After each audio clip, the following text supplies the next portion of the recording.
Hello and welcome to another session of the My Solo 401k Financial, My Community daily webinar series. Thank you so much for participating. If you're on YouTube, please like and please subscribe to our channel as we go live twice a day. We were live earlier at 10 a.m. Pacific, 1 p.m. Eastern. Now we're in the afternoon session, which is 1 p.m. Pacific, 4 p.m. Eastern. And today we've got some great content that we're excited to share, which is the Solo 401k 2024 and 2025 contribution guide, specifically geared towards multi-member LLCs, businesses taxes partnership, for example, that file a Form 1065. So with that, of course, the information is being provided for educational purposes only and should not be construed as tax, legal, or investment advice, nor is a solicitation. When making an investment decision, please consult with your tax attorney and financial professional. So as mentioned, please subscribe. We're in the middle of our contribution season. So this is the third in our installment of these contribution guides. The first one was regarding businesses taxed as an S corp. Last week's was businesses taxed as a sole prop. And now we're doing, of course, multi-member LLCs, businesses taxed as a partnership. Here's what's on the horizon.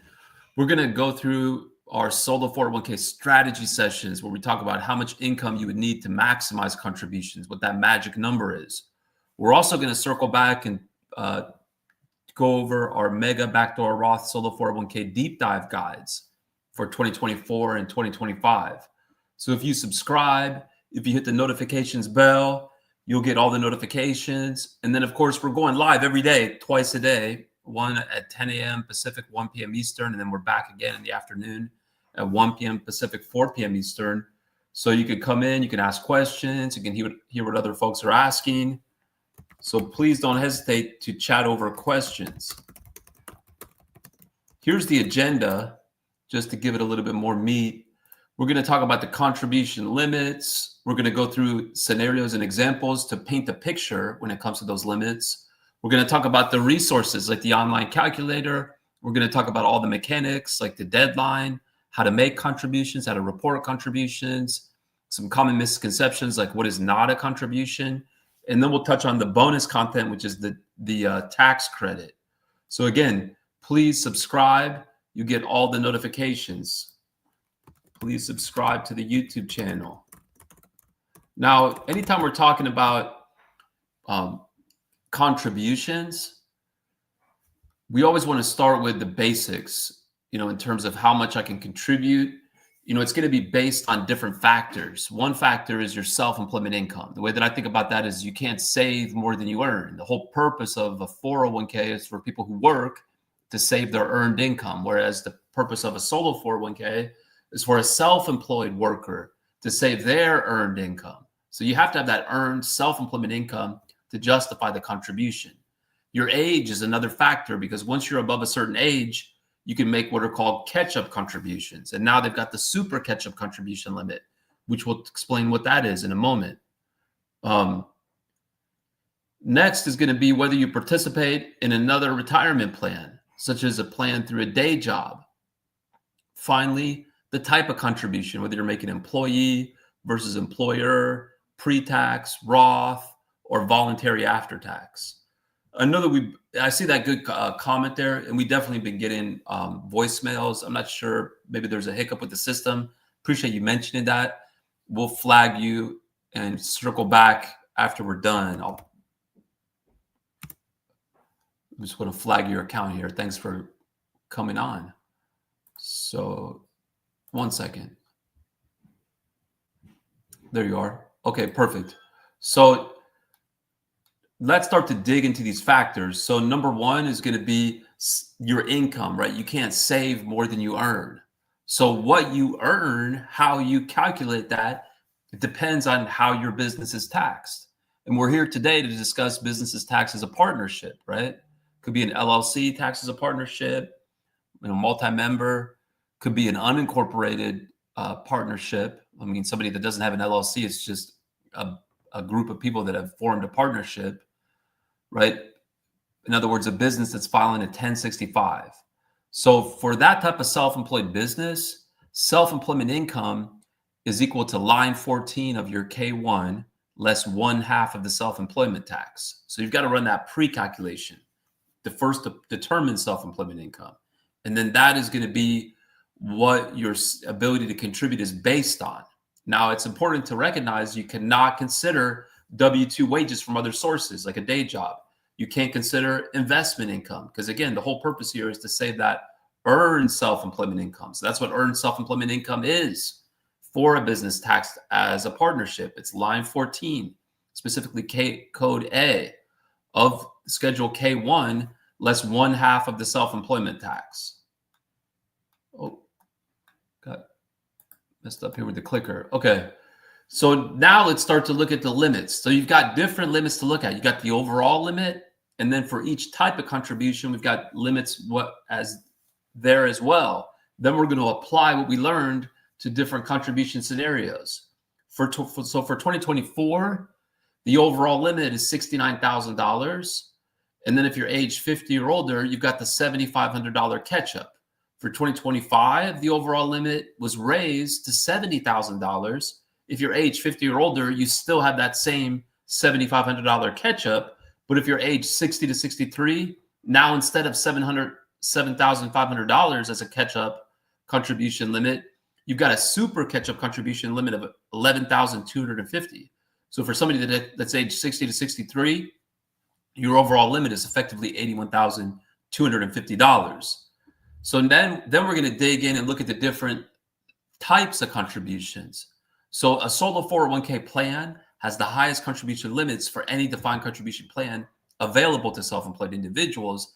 And that's because as a self-employed person, you're able to make different types of contributions because you're both the employee and the employer. You can make both employee as well as employer contributions. And then if you have a plan like our plan, you can also make not only pre-tax contributions, but also Roth contributions and even voluntary after-tax contributions, which is how one makes mega backdoor Roth contributions. So now let's start to look at that first type, which is the employee bucket. So the limit of employee contributions, the contribution limit, is 100% of your self-employment compensation, dollar for dollar, up to $23,000 for 2024, plus an additional $7,500 if you're age 50 or older. So recall, you first have to run that pre-calculation, line 14 of the K-1, less 1/2 of the self-employment tax. Of that number, the individual can contribute 100% dollar for dollar up to $23,000 for 2024, plus an additional $7,500 if they're age 50 or older. This is assuming that the plan was set up, you signed up with us on or before December 31st, 2024, so that you preserve the ability to make those employee contributions for 2024. Now for 2025, that limit has increased from $23,000 to $23,500. The catch-up is the same. So if you're age 50 or older, now it's $31,000, right? $23,500 plus $7,500. But if you're age 60 to 63, you now have the ability to make those super catch-up contributions. So that would take you all the way up to $34,750, $23,500 plus the $11,250 super catch-up contribution limit for those age 60 to 63. Now, it's important to recognize that the employee contribution limit applies at the employee level. So you need to reduce this by any contributions made to another plan, like a day job plan, unless the other plan is a 457 governmental plan, in which case contributions are not aggregated. So these employee contributions, our plan is going to allow you to make both pre-tax contributions to reduce your taxable income now for the year for which the contribution is made, as well as Roth contributions. So it could be either or, could be a mixture of both. If it's a Roth contribution, of course, it's not going to reduce your taxable income now for the year for which the contribution is made, but now it's in that Roth account. Now you have that potential for tax-free growth. If the individual is going to be making Roth contributions, those need to be deposited into a separate sub-account. So that's how you could end up with both a pre-tax account as well as a Roth account. And then we'll see even an after-tax account for a total of 3 potential accounts. Now, the next contribution sub-limit I want to look at is the employer contribution limit. Employer contributions are also referred to as profit-sharing contributions. Here, the employer contribution limit is a percentage of the self-employment compensation. Again, reminder, self-employment compensation is line 14 of the K-1, less 1/2 of the self-employment tax for a business tax as a partnership, a multi-member LLC tax as a partnership, or a business is otherwise reporting income on Form 1065, the partnership tax return. So it's 20% of that self-employment compensation. Now, of course, you got to keep in mind the overall limit, right? So the aggregate contributions, all the contributions made to the solo 401k, whether employee, employer, or voluntary after tax, cannot exceed the lesser of self-employment compensation or the overall limit, $69,000 for 2024 or $76,500 if you're 50 or older. For 2025, that overall limit increased to $70,000, or if you're age 50 or older, $77,500, or if you're age 60 to 63, $81,250. Now, unlike the employee contribution limit, which applies at the employee level, the employer contribution limit applies at the plan level. So it's not impacted by contributions made to another plan like a day job 401k plan. Now, the one exception to that rule that you don't have to aggregate and reduce how much you can contribute as an employer contribution to the solo 401k by contributions made to a day job plan, one exception to that general rule is the 403b exception. So all contributions made to the 403b, whether employee, employer, together with the contributions the individual would like to make to the solo 401k, the sum of those contributions cannot exceed the overall limit. Now with Secure Act 2.0, Roth employer, what are also called non-elective contributions, can be made. For our customers, though, we really didn't see a lot of customers taking advantage of the ability to make employer contributions as Roth contributions. Why? Because they've already had the ability to make voluntary after-tax contributions, which is how you make mega backdoor Roth contributions. So why would someone choose to make voluntary after-tax contributions instead of making employer contributions as Roth contributions? Well, number one, you're able to hit your overall limit with less self-employment income. If you want to make an employer Roth contribution, it's going to be that employer limit of 20% of your self-employment compensation. So for every dollar of employer contribution that you want to make, you need 5 times that as self-employment income. Whereas the voluntary after-tax contribution limit is 100% of your self-employment compensation. So you can contribute dollar for dollar up to that voluntary after-tax limit of your self-employment income. You don't need as much money to be able to hit. You don't need as much self-employment income to be able to hit the maximum. From a deadline perspective, it's the same. So we talked about with that employee contribution limit for 2024, if your business is taxed as a partnership, if the plan was not established by the end of the year, you didn't sign up by the end of December 31st, 2024 with us, then it's too late to make the employee contributions for 2024 if the business is taxed as a partnership. But it's not too late if you're looking to make employer contributions or voluntary after-tax contributions. You can still sign up if your business is taxed as a partnership and make employer and voluntary after-tax contributions for 2024 by the business tax return deadline. So March 17th or September 15th, if you file a timely extension for that 1065, as long as the plan is set up and the contributions are made by that 2024 business tax return deadline, including extensions. So from a deadline perspective, they're the same when one is determining whether they want to make voluntary after-tax contributions or employer contributions as Roth contributions. The third reason is that you have more flexibility. So with respect to voluntary after-tax contributions, those funds can be transferred out of the solo 401k, for example, to a Roth IRA. Whereas if somebody wanted to transfer Roth funds in their solo 401k that were made as Roth employer contributions out of the plan to a Roth IRA, they would first have to meet a triggering event, such as being age 59 and a half or older. So for those reasons, in our experience, most of our customers, if they're looking to maximize the money that's going into a Roth account, would skip making employer Roth contributions and would just make voluntary after-tax contributions. Now, if someone is going to choose to make those employer contributions as Roth contributions, here are some of the top FAQs. Number one, do I need to deposit employer contributions made as Roth solo 401k contributions in a separate account? No, both employee and employer contributions made as Roth solo 401k contributions may be deposited into the same bank or brokerage account for Roth solo 401k funds. Number two FAQ, what is the contribution limit for employer solo 401k contributions made as Roth solo 401k contributions?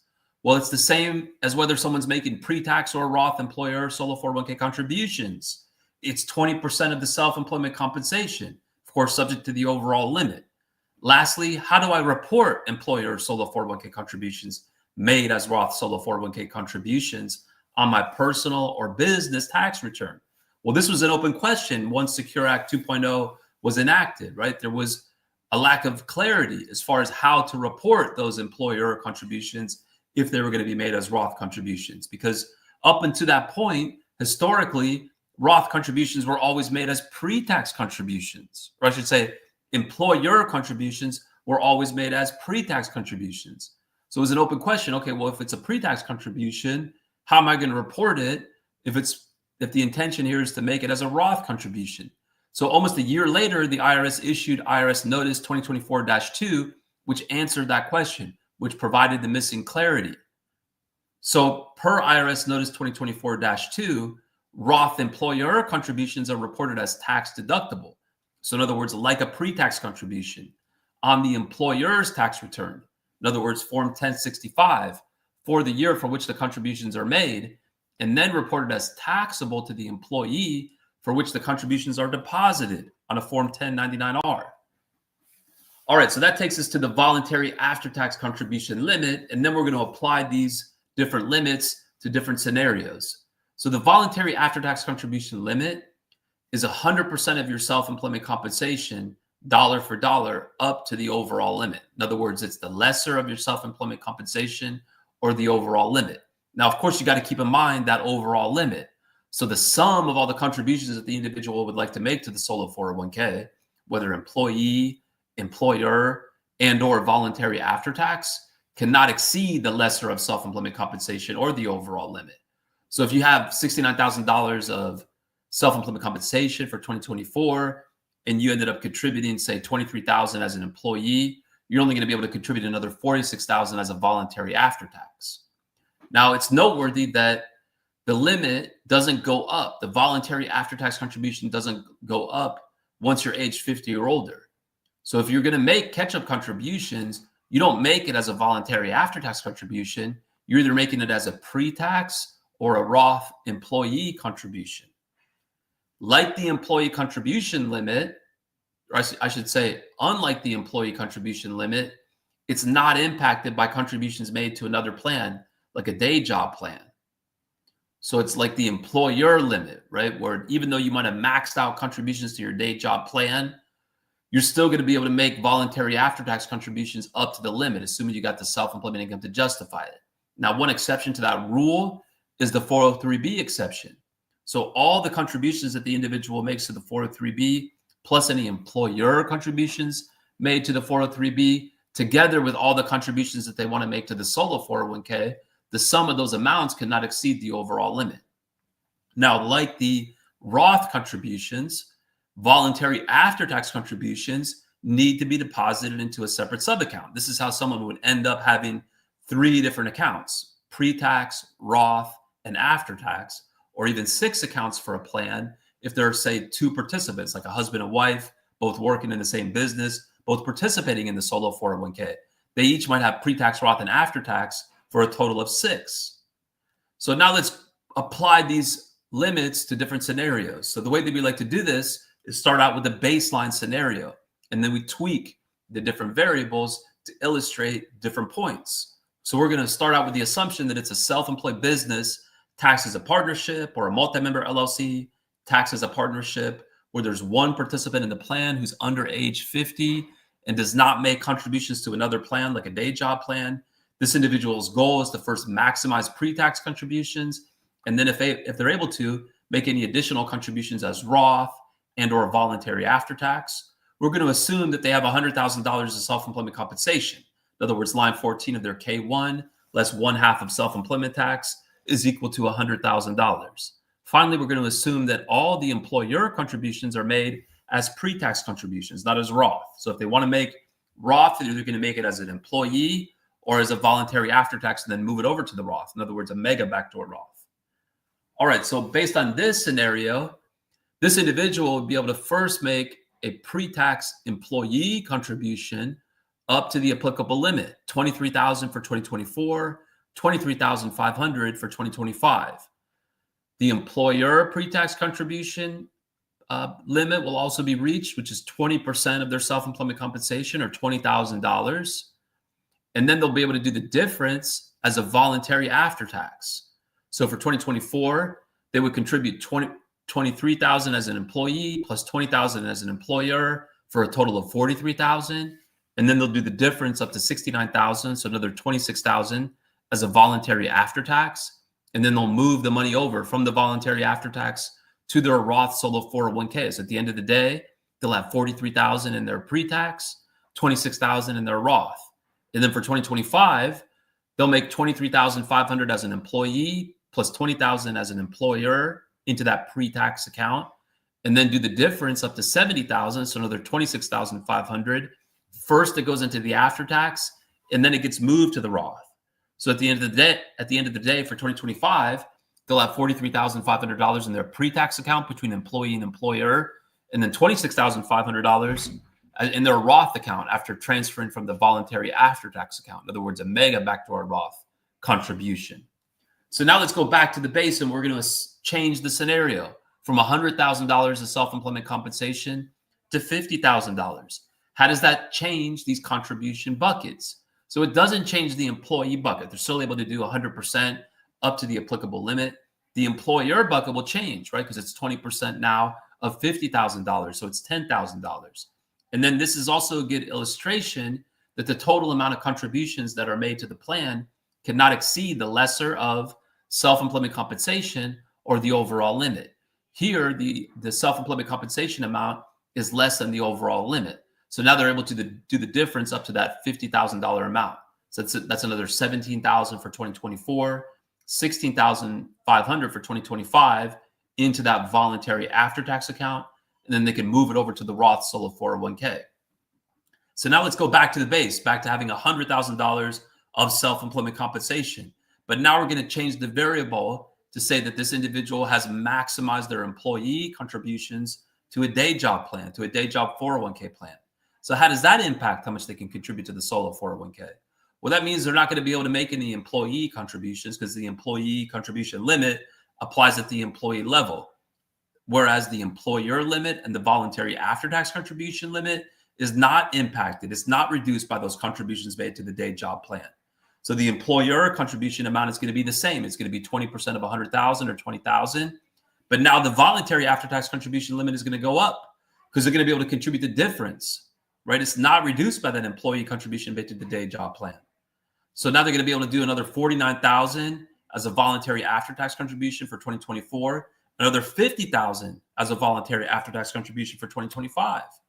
So now let's go back to the base, back to an individual who's not making contributions to another plan.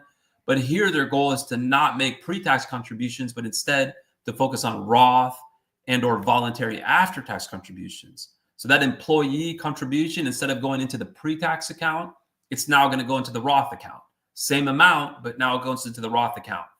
Here, they're not interested in making pre-tax contributions, so they're going to skip making employer contributions, and they'll just do the difference as a voluntary after-tax contribution. So for 2024, another $46,000 into the voluntary after-tax account, another $46,500 for 2025. So at the end of the day, they're going to have $69,000 in their Roth solo 401k for 2024, $70,000 in their Roth solo 401k for 2025. So now let's go back to the base. You got two participants. Let's say it's a husband and wife, but each person has the exact same profile. They're both under 50. They don't make contributions to another plan. They first want to maximize pre-tax, then make any additional contributions as Roth and or voluntary after-tax. And they both have $100,000. They each have $100,000 of self-employment compensation. So here, the limits, the amounts is the same as the first scenario. So here, what we want to highlight, though, is that the ability to contribute when you do have two participants is based on each person's scenario. Here, each person has the exact same profile, so they're each able to contribute the same amount, right? They each have, for example, $100,000 of self-employment compensation. So that's really the issue we want to highlight with that one. Now let's go back to the base, back to one participant. But now let's assume they're 50 or older, but otherwise the same scenario. So how does that impact it? Well, now they're able to make the catch-up contribution. For 2025, That's another $7,500 into that pre-tax employee bucket. For 2024, they're able to make the $7,500 catch up. For 2025, if they're age 50 or older, they'll be able to make the same catch up into that same pre-tax employee contribution bucket. If they're age 60 to 63, now they'll be eligible for the super catch-up contribution, which is $11,250. Employer pre-tax is the same. Voluntary after-tax is the same. So this scenario is also helpful as it illustrates that the voluntary after-tax limit doesn't go up by the catch-up contribution. So you have to make that catch-up contribution either as a pre-tax or Roth employee, but you also don't have to reduce how much you can contribute to the plan as a voluntary after-tax. So at the end of the day, they're still going to be able to hit that higher limit, right? For 2024, they're going up to, for example, $77,500. So now let's go back to the base, right? One person, they've maxed out contributions to their day job plan. They're not interested in making pre-tax contributions, only interested in making Roth and or voluntary after-tax. So how does that impact how much they can contribute? Well, they're not going to be able to make any employee contributions to the solo 401k because they've already hit the limit under their day job plan. They're not interested in making pre-tax employer contributions because they're only interested in making Roth and or voluntary after-tax. So now they're just going to make 100% of their contribution as a voluntary after-tax contribution, and they do have the self-employment income to justify it. So they're able to go up to the overall limit, $69,000 for 2024, $70,000 for 2025, and then they'll move it from that voluntary after-tax solo 401k account over to the Roth solo 401k account. So now let's go back to the base. 50 or older, maxes out contributions to the day job plan. They're only interested in making Roth and or voluntary after-tax. So they can't make any employee. They're not interested in making employer because they only want to make Roth or voluntary after-tax. So again, they hit the overall limit as a voluntary after-tax. They make 100% up to the overall limit as a voluntary after-tax. So what this scenario helps to illustrate is, again, that catch-up contribution limit doesn't increase how much you can contribute as a voluntary after-tax. Here in this scenario, they made that catch-up contribution to the day job plan. So they're not going to be able to make it again to the solo 401k because you can only make it one time. Now let's go back to the base. 2 participants. Each person maxes out to their day job. Each person is only interested in making Roth and or voluntary after-tax. Each person has $100,000 of self-employment compensation, right? Line 14 of the K-1, less 1/2 of the self-employment tax.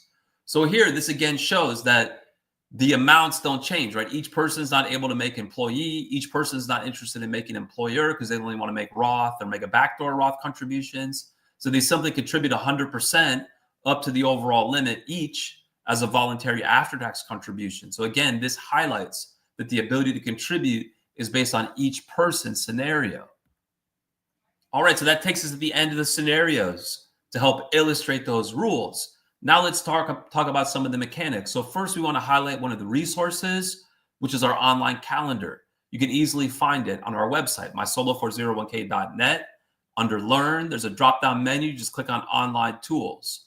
You can get a printout. You can put your exact numbers in there. It'll give you the calculation. You can do it for 2024. You can do it for 2025. You're going to choose partnership as your business. Now, it's noteworthy that the calculator doesn't contemplate if you're making contributions to a day job. It also doesn't contemplate if you're trying to make after-tax contributions. You'd have to modify for those scenarios, but it's certainly a great jumping off point. It's certainly a helpful tool. So now let's talk about the mechanics of how to make contributions. Well, of course, you can make those contributions by check, right? Make them payable to the name of the solo 401k, write annual contribution in the memo section of the check. It's also totally acceptable from a solo 401k perspective for those contributions to be made by electronic transfer. Now, you'll want to check with the financial institution where your accounts are held to determine their specific process to receive an electronic deposit. It's noteworthy that the typical rule with the brokerage firms where our customers have their brokerage accounts for their solo 401k is that the brokerage firm doesn't allow for electronic deposit from an external account where the name on the external account doesn't match the name on the brokerage account. But one big exception to that is Fidelity, right? Fidelity has the most options when it comes to contributions.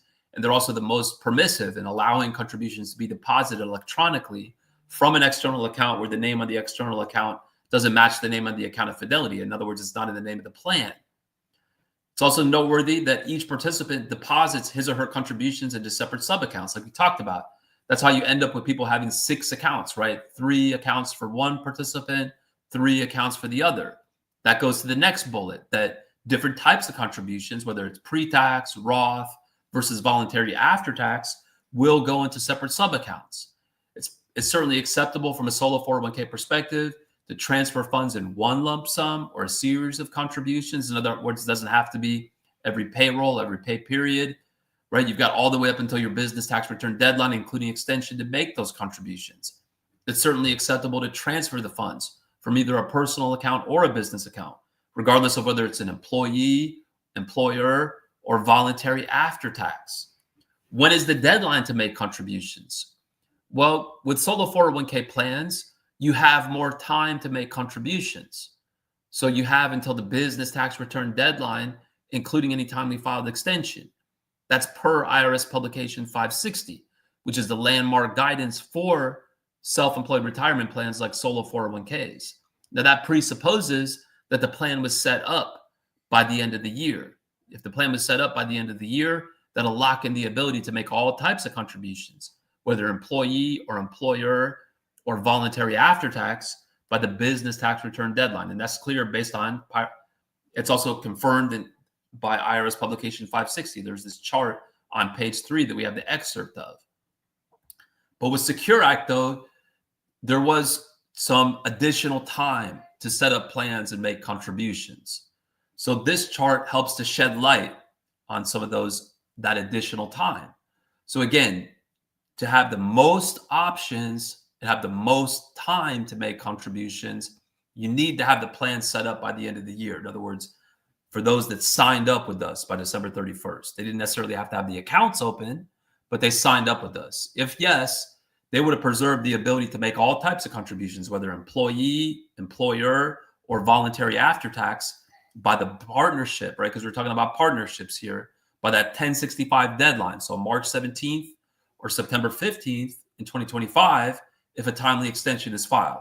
Now, if someone didn't set up the plan by December 31st, 2024, and they're still interested in making employer contributions or voluntary after-tax contributions for 2024, there's still time. It's too late to make employee contributions if you didn't sign up by the end of the year, but you could still sign up now and make contributions by the business tax return deadline, including extension. You can still make employer and or voluntary after-tax contributions. If the plan is set up and those contributions are made by that business tax return deadline, including extension, so March 17th or September 15th, if a timely extension was filed. So this is another great slide, as it helps to just illustrate how the ability to contribute from a deadline perspective is going to be dictated by the self-employed business tax return deadline. So for a partnership or an LLC taxes a partnership for 2024, that's March 17th of 2025, or September 15th if a timely extension is filed. For 2025, the deadline is March 16th of 2026 or September 15th of 2026. Great. Next, let's keep going with all the details and mechanics, right? How do I report contributions? Well, it depends on the type of contribution they're referring to. So if it's a pre-tax employee contribution, that is reported on line 16 of Schedule 1 of the 1040, as well as line 13 of your K-1 that goes along with your 1065 using code R. If it's a Roth or voluntary after-tax contribution, if it's a Roth employee or a voluntary after-tax contribution, that's not reported. There's no place to report it, right? Those are being made on an after-tax basis. So it's not reducing your taxable income. There's no place to report it. Now, if it's an employer contribution, even a Roth employer contribution, so both pre-tax and Roth employer contributions are reported. Remember IRS Notice 2024-2 that clarified that open question as far as how to report those employer Roth contributions? Well, for both Roth and pre-tax employer contributions, it's tax deductible on the employer's return for the year for which the contribution is made. So it's going to go on line 16 of Schedule 1 of the 1040, as well as line 13 of your K-1 using code R. Then the Roth employer contributions, right? Those are Roth contributions that they still ultimately need to be made on an after-tax basis. So it needs to be taxable to the employee. So it's taxable to the employee for the year of the deposit via Form 1099-R. So if someone, for example, is making 2024 employer contributions as Roth contributions during the year 2025, that's going to be tax deductible. It's going to reduce the taxable income on the employer's return for 2024, but it will be taxable to the employee for the year of the deposit. So we're going to raise the employee's taxable income for 2025 via Form 1099-R. So what are some points of some misconceptions, right? What about matching contributions? So matching contributions do not apply to a solo 401k. Matching contributions only apply to full-time employer plans, right? Plans that you might have had through a day job. They don't apply to owner-only business plans like a solo 401k. Solo 401k contributions only consist of employee and profit-sharing contributions. Matching is when the employer matches what the employee has contributed. So there's that prerequisite that the employee makes a contribution to match. Whereas profit-sharing contributions can be made. Profit-sharing contributions are the type of contributions that can be made to the solo 401k. That's another name for an employer contribution. Those employer contributions can be made even if no employee contributions were made, right? Like we talked about those scenarios where somebody might have maxed out their contribution limit to their day job plan. Well, thank goodness they can make profit-sharing contributions. Thank goodness profit-sharing contributions, there's no prerequisite that the employee contribution is made like there is with a matching contribution. What is not a contribution? The following amounts are not contributions and therefore not subject to the contribution limits. So money that you rolled into the solo 401k, right? It could be from a former employer plan or a non-Roth IRA. Obviously, this is money that's being deposited to the solo 401k, but it's not a contribution. There's no limit to how much you can roll into the plan. It's not going to reduce how much you can contribute to the plan for that year. Another scenario where funds are coming back to the solo 401k would be earnings from your solo 401k investment. One of the top use cases for our solo 401k is the ability to invest in alternative investments like real estate. Could be a single family rental where rents are being paid back to the solo 401k. So obviously funds are flowing back to the solo 401k. There's no limit on the amount of money that your solo 401k investment can make. There's no limit on those investment earnings. Moreover, those investment earnings, even though they are being deposited into the solo 401k account, are not going to count as a contribution. They're not going to reduce how much the individual can contribute to the solo 401k. Next would be conversions. Could be conversions from the pre-tax to the Roth or the voluntary after-tax to the Roth, like a mega backdoor Roth. Likewise, there's no limit on how much you can convert within a particular year.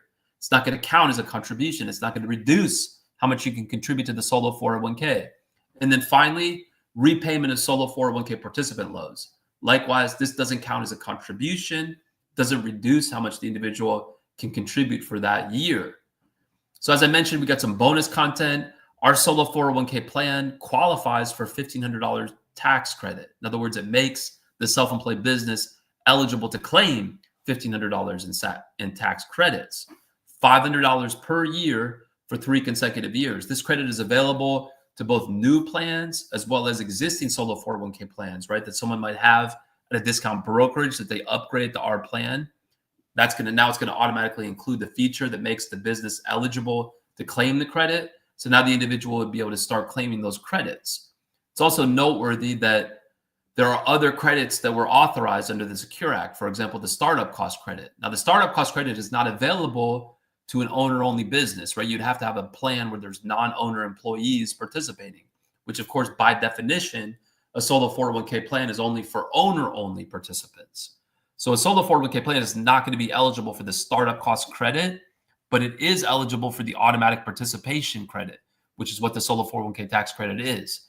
And unlike the startup cost credit, which the amount of the credit depends on the actual costs, the solo 401k tax credit, the automatic participation credit, is not based on actual cost. So even though our fees are definitely less than $1,500, the individual is still going to be able to claim the full $1,500 in tax credits.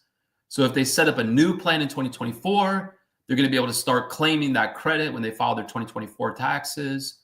And then again, for 2 more years, if you sign up in 2025, you'll be able to start claiming the credit when you file your 2025 taxes, and then again for 2 more years, etc. If you have an existing solo 401k plan that was upgraded to our plan in 2024, during 2024, then they would be able to start claiming the credit for 2024 and then again for 2 more years. Then likewise for 2025, if someone upgrades their plan here now in 2025, let's say they have a discount, a discount brokerage plan like a Fidelity or a Schwab, a basic plan that's upgraded to our plan. Well, now it's going to include the feature and the notices that would then make the business eligible to start claiming the credit. So it does have a tremendous impact on the cost. For example, our fees are $650. That includes the $500 to $25 establishment fee plus the first $125 annual fee. So your net cost in the first year is $150. Then in the second year, our annual fee is $125. That'd be charged 1 year later. For example, if somebody signs up in February of 2025, that $125 annual fee will be due in February of 2026. So now our costs are actually less than the credit. So you're likewise in the third year, right? So it's a $500 credit, but our costs are only $125. So as a result, these $1,500 in solo 401k tax credits is going to more than cover our fees for the first 7 years. So if we add up all our fees for the first 7 years, it's less than $1,500. So it's effectively free for the first 7 years. So it has a tremendous impact on the cost to set up a plan with us. Now, it's also noteworthy that this is a tax credit, not a tax deduction.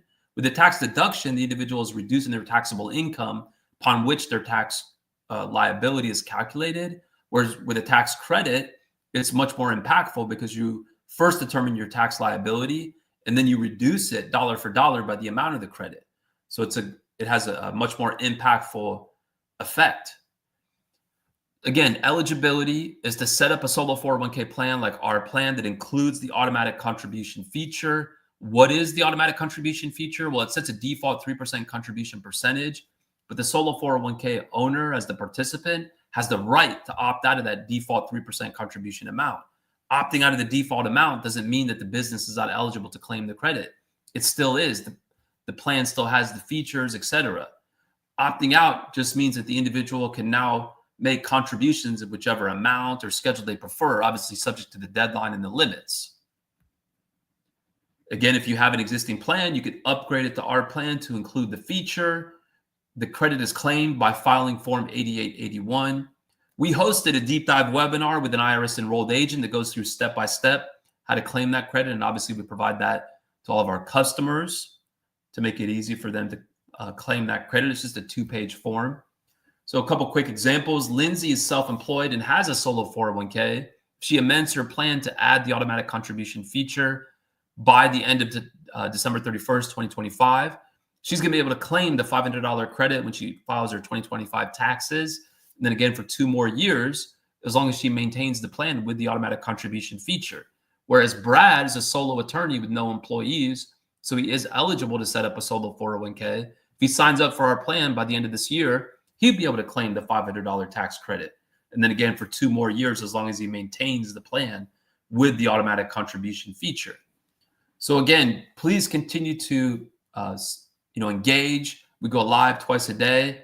You can find us here on YouTube. You can go to our schedule, mysolo401k.net/webinar. You can go to our community. You can participate 24/7. We have forums. We have a library of videos and webinars. So there's tons of ways to learn, to engage, etc. Great question here. Do you have to max out the employee compensation before making after-tax contributions? So I'm understanding that you're saying, do you first have to hit your maximum employee before you can start making employer? And the answer is no. So it's not a waterfall. It's not like you first have to fill up that bucket before you go to the next bucket. You can go right to the voluntary after-tax bucket. And we had some scenarios there that we looked at where folks were doing that. So it could be 100% voluntary after-tax contribution that's made. Great question. So again, yes, please subscribe. We've got a lot of great content on the horizon here. So for example, we'll be talking about mega backdoor Roth in great detail with lots of scenarios. We're going to have our solo 401k strategy sessions where we talk about the magic number of income that one would need to be able to maximize contributions, whether it's pre-tax or Roth or mega backdoor Roth. So if you subscribe, you get the notifications. You hit that notifications bell, then you'll You'll be able to jump on one of our daily webinars. We go live twice a day. So there's a lot of great ways to learn and to share the knowledge. But we really appreciate the chance to discuss these topics. All right. Until next time, everyone. Thank you so much.